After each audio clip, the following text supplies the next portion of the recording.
Mais moi, je savais pas. Je crois que c'était juste un kit déco, le sticker sur le réservoir. J'ai dit à Laura, je dis, oh, je vais le virer. Elle me dit, mais non, faut pas l'enlever, c'est pour protéger le réservoir.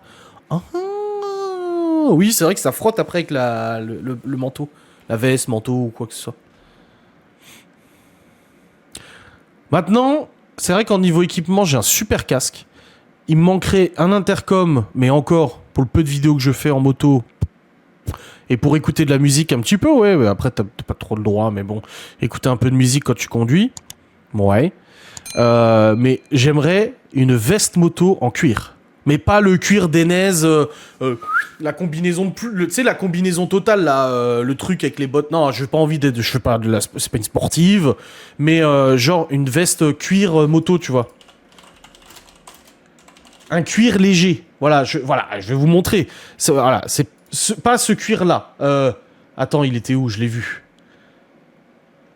Alors, justement, oui, mais non. Là, c'est que des trucs que j'aimerais. C'est où les cuirs d'Enez, là? Voilà, tu vois, pas un truc comme ça. Ça, le cuir comme ça, non. Non. Mais un cuir comme ça, genre comme ça. Comme ça. Oh ouais, magnifique. 367 €, ça coûte très cher les équipements moto. Ça devrait être détaxé normalement. À la limite, comme ça. Même si je préfère un peu comme ça, tu vois. Parce que j'ai une veste comme ça pour l'été. Donc elle est rembourrée, renforcée et tout ça. Mais en gros, si là j'avais... je le ferai pas, bien évidemment pas. Mais le truc que j'aimerais avoir, c'est une veste moto comme ça. Ouais, tu vois, une veste comme ça. Comme ça, ouais. Voilà. Une veste comme ça. Parce que du coup, t'as l'endroit pour mettre la dorsale. Donc je pourrais mettre une dorsale. Et en plus, elle est rembourrée, anti-abrasion, machin et tout ça.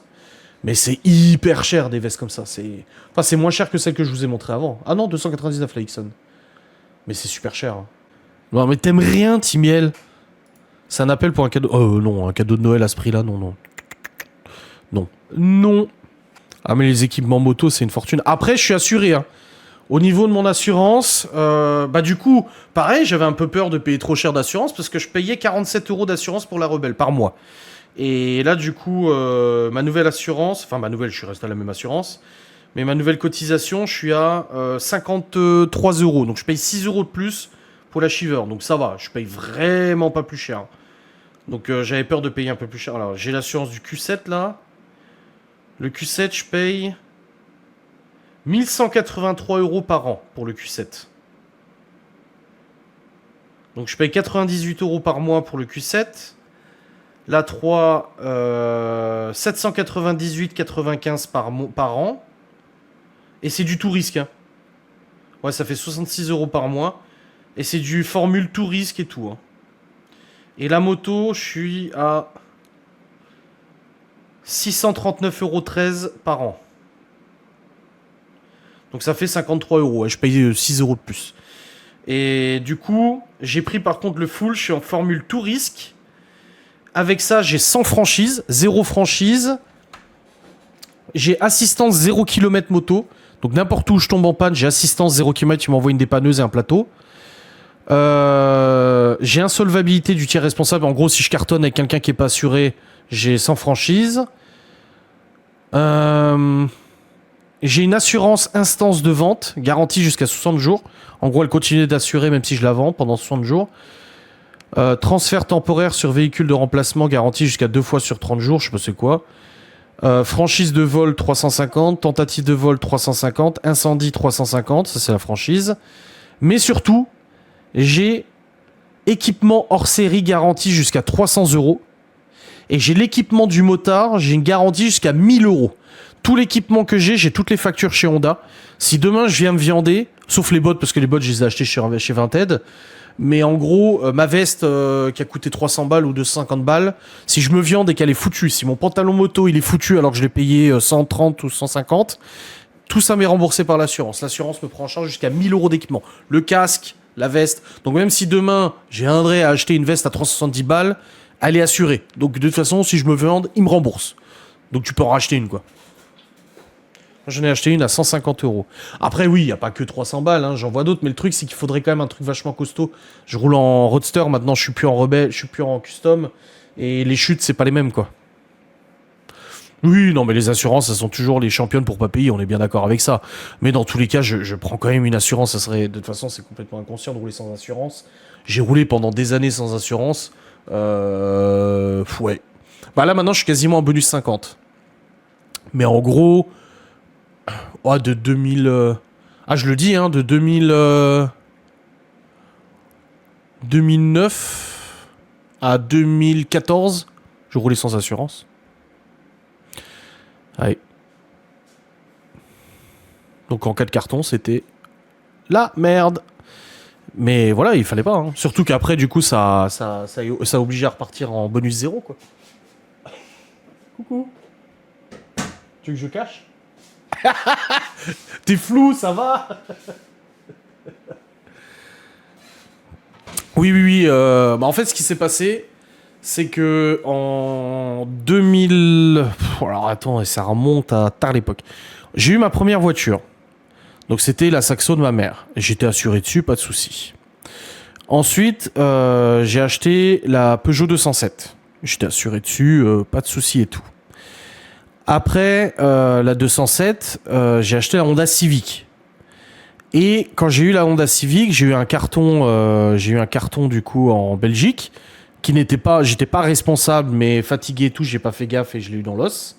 Et je me suis pris un malus. Mon assurance est montée à 170 € par mois. Et après, il y a eu les problèmes financiers. Comme vous le savez, les mensonges, chute financière, problèmes financiers et tout ça. Et on a pu assurer les voitures. Ça coûtait trop cher d'assurer les voitures. Et du coup, on avait un Ford Kuga, il était pas assuré. Et après, j'avais la voiture en Suisse. Moi, j'avais la Honda Civic. Celle-là, elle était assurée parce que tu peux pas rouler sans assurance en Suisse. Il te top tout de suite.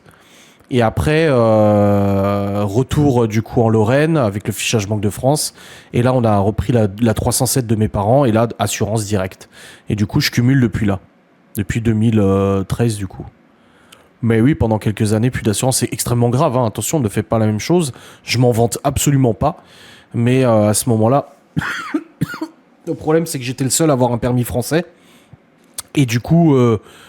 permis suisse sur une assurance française, c'était extrêmement cher parce qu'il n'y avait pas de bonus pris en compte et tout. Et du coup, connerie, hein. Connerie, hein. Puis je l'ai pas caché, hein. Je veux dire, j'ai pas caché qu'il n'y ait pas d'assurance, hein. Tout le monde était au courant, si vous voyez ce que je veux dire.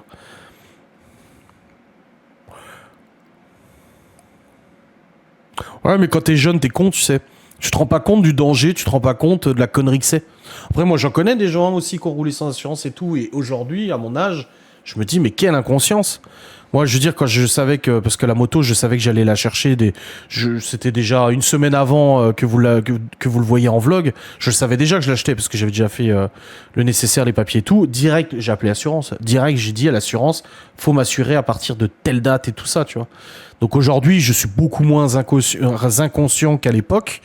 Mais à l'époque, il est vrai que c'était une dépense, l'assurance, c'était une dépense qui pouvait être zappée, quoi. Et c'est con. Extrêmement con. Mais après, tu sais, le problème, encore une fois, c'est la même chose.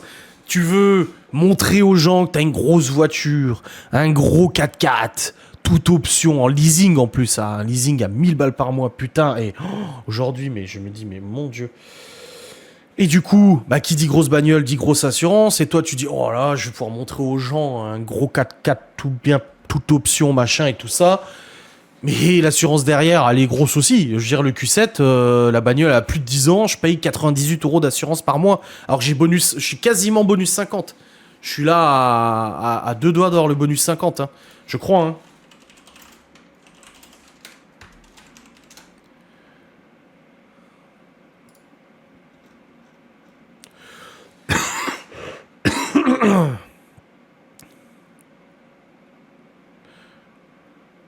Ouais, je suis à 46% de bonus, là.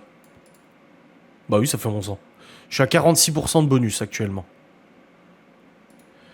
Donc, je suis quasiment au bonus 50. Mais à l'époque, t'as pas de bonus parce que t'as un malus de 25%.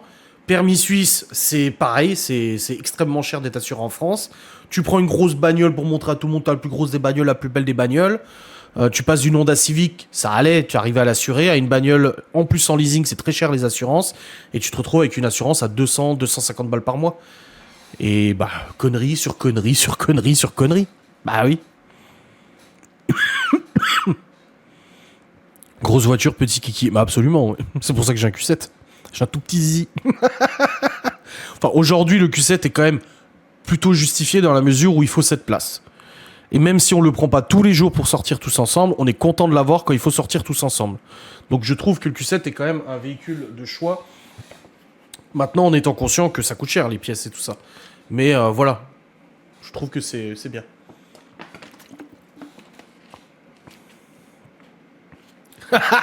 Mon mari a une toute petite voiture, je te dis pas l'engin. Ben oui, c'est con. Et j'avais beau avoir ma mère qui me disait putain, sur ta bagnole et tout. C'est une belle auto, oui. Il serait tellement mieux en Auvergne. Mais voilà, il faut pas. Vous savez, si on devait faire la liste de toutes les conneries qu'on a fait dans notre jeunesse, on s'en sortirait plus. Mais ça, c'est le genre de conneries qui aurait pu coûter cher et qui aurait pu coûter toute une vie. Hein. Pour ça qu'aujourd'hui, je ne m'imagine pas une seconde rouler sans assurance ou quoi que ce soit. Enfin, c'est inconscient. T'imagines, toi, un carton. C'est même pas genre le... Ah bah, l'assurance te rembourserait pas ta bagnole. Non, tu quelqu'un ou quelque chose. Bon, mon Dieu. Putain, défaut d'assurance, ton permis saute. Et en plus, tu payes toute ta vie pour quelqu'un que t'auras tué ou quoi que ce soit. Tu n'écoutes jamais ta mère. Tu sais ce que quelqu'un m'a dit? La story où j'ai démarré la moto dans le garage après que j'ai changé le relais, là. Et que on voit les yeux de Théo comme ça. Et que je lui ai expliqué en vlog. Je sais pas si vous avez vu déjà le vlog ou pas. Où j'explique à Théo comment fonctionne une moto. Bah après qu'on est rentré à la maison, il a dit moi plus tard j'aurai une moto. Hein. Et là je me suis dit attendez, je me gratte le dos, ça me gratte trop. Là je me suis dit je suis motard. Deux fois, maintenant que j'ai cette moto, je me le dis un peu plus. C'est vrai que maintenant que j'ai cette moto, je me dis j'ai l'impression d'être un vrai motard. Parce que c'est pas que l'autre était pas une vraie moto, c'est que là on est vraiment sur une grosse moto, tu vois. Et je me dis, parfois en prison, lourde amende. Oui, exactement, ouais. Et du coup, je sais, moi en tant que motard, des fois je me dis, putain, c'est vrai que je suis motard. Je sais en tant que motard les dangers de la moto. Et je comprends parfaitement que ma mère, Laura, n'importe qui, même les enfants, même Libby me l'a déjà dit, hein, que quand elle me voyait partir en moto, elle avait peur et tout. Je comprends.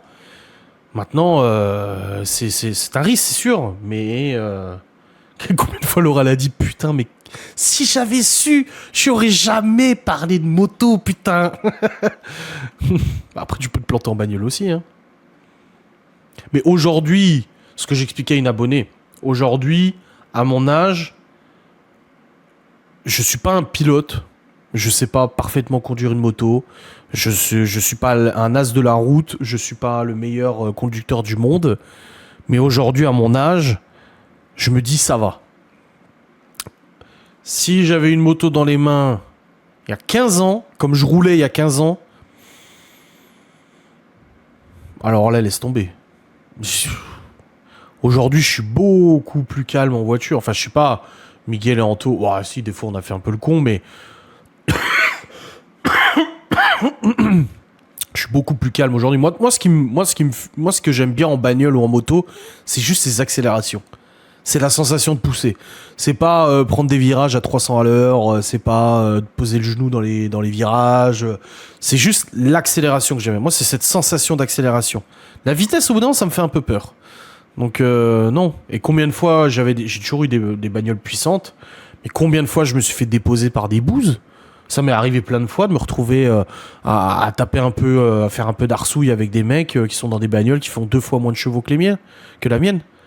Combien de fois avec la DS3 ou le Q7, non, parce que faut y aller pour le dépasser, mais combien de fois ça m'est arrivé avec des bagnoles de me retrouver me faire bouffer par des petites bagnoles de merde qui ont 90 chevaux parce que les gens sont fralés dans leur tête. Et je les vois prendre des courses, je me dis mais ils sont fous en fait. Même avec ma bagnole, je le ferais pas en fait. Alors que ça passerait peut-être, mais non. Ouais, il y en a qui font de ça. Bah après, il y a des vrais stuntman et stuntwoman. Il y a des vrais acrobates en moto, comme Sarah Lizito, d'ailleurs, qui fait des cascades en moto. Mais j'ai dit à Laura, en fait, mais j'ai l'impression que les motards d'aujourd'hui, c'est devenu vraiment n'importe quoi. J'ai l'impression qu'en fait, les motards d'aujourd'hui, c'est wheeling sur wheeling sur wheeling sur cascade sur wheeling. où en fait leur seule passion avec la moto, c'est de lever leur roue avant. Enfin, je sais pas, Tidguel, toi, tu t'as connu le monde de la moto, c'était pas comme ça avant. Maintenant, avec TikTok, avec Réel, Insta, machin et tout, c'est à celui qui fera le plus beau wheeling et la plus belle photo. Mais avant, les gens faisaient de la moto pour les sensations de liberté, oui, les sensations d'accélération, parce qu'on va pas se mentir, t'as pas des motos qui font du 0 à 100 en 3 secondes pour rouler à 50 en tout temps. Non, non, c'est parce que des fois, t'as envie de faire une petite accel, quoi. Je veux dire, n'importe qui. J'en ai parlé avec un ami l'autre jour. Tu sais, même les motards de la police, quand ils sont pas en service, enfin, je veux dire, faut pas être hypocrite. Ils se font plaisir aussi. Mais aujourd'hui, j'ai l'impression que les motards d'aujourd'hui, c'est celui qui aura la plus belle combinaison, la plus belle moto avec le plus beau stickers dessus. Bon, après, j'ai une belle moto aussi. Mais et leur seul but, c'est d'épater la galerie à faire des roues avant, quoi. Puis ils se soulèvent là, ils sont là, t'as vu, machin et tout. Enfin, je sais pas. Et c'est à celui qui prendra la moto qui lève le mieux. C'est pour ça qu'MT-07, il y en a tellement qui achètent des MT-07. Parce que c'est des motos qui ont un moteur, justement, qui permet de faire des wheelings très facilement. Parce qu'il est très nerveux, à bas régime, il a beaucoup de couple. Donc hop, tu lèves tout de suite la moto. Bah non, en fait. Avant, c'était pas pareil, la moto, c'était pas la moto, c'était le kilométrage parcouru de tout temps. Ouais, c'est ça. Après, il y a motard du dimanche, le motard d'été et motard d'hiver. Bon, pour moi, quelqu'un qui ne roule pas en moto l'hiver, c'est pas forcément, c'est pas que c'est pas un motard, c'est juste quelqu'un qui a pas envie de se faire chier. Maintenant, moi, je la roule toute l'année parce que ça me dérange pas et puis parce que j'aime bien ça. Mais je comprends ceux qui ont pas envie de rouler l'hiver, hein. Ça vaut celui qui veut le plus de bruit, n'est-ce pas? Bah, si je voulais plus de bruit, j'aurais déjà changé l'échappement. Vous savez, pour 80 balles, elle peut faire 3 fois plus de bruit, la moto. Mais là, non. Non, le truc, c'est que la Rebelle d'origine, elle avait un bruit immonde. Quand j'ai regardé tous les tests sur la Rebelle 500, ils disaient tous que son bruit était immonde. C'était dégueulasse. Donc, quand j'ai acheté la moto, j'ai dit, mettez-moi un pot d'échappement qui fasse un peu plus de bruit. Mais je m'attendais pas à ce qu'il fasse autant de bruit. Et là, au bout d'un an et demi, franchement, ça commençait à me saouler un peu. Alors oui, c'est rigolo, ça prout-prout, machin et tout. Mais ça commençait sérieusement à devenir fatigant, quoi. Donc c'est pour ça, là, celle-là, elle fait quand même un petit bruit sympa, parce que c'est un V2. L'échappement, il est bien fait, donc il fait un petit bruit, elle pétarade un peu, mais c'est pas au niveau de l'autre, pas du tout. Non, non, non. Et je m'en fous, là, de faire... Puis de toute façon, avec une moto comme ça, tu déchicanes, tu fous un pot modifié, mais tu te fais arrêter toutes les 5 minutes.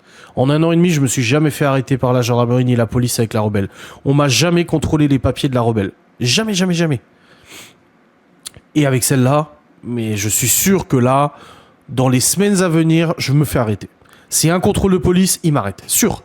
Avec une roadster, surtout une grosse roadster assez haute, il m'arrête. Tu as des touches pour le pot. Ouais, j'ai quelqu'un qui m'a contacté pour le pot, qui m'a demandé pour un envoi. Pour l'envoyer par la poste. Faut que je le pèse. Il n'est pas encore pesé.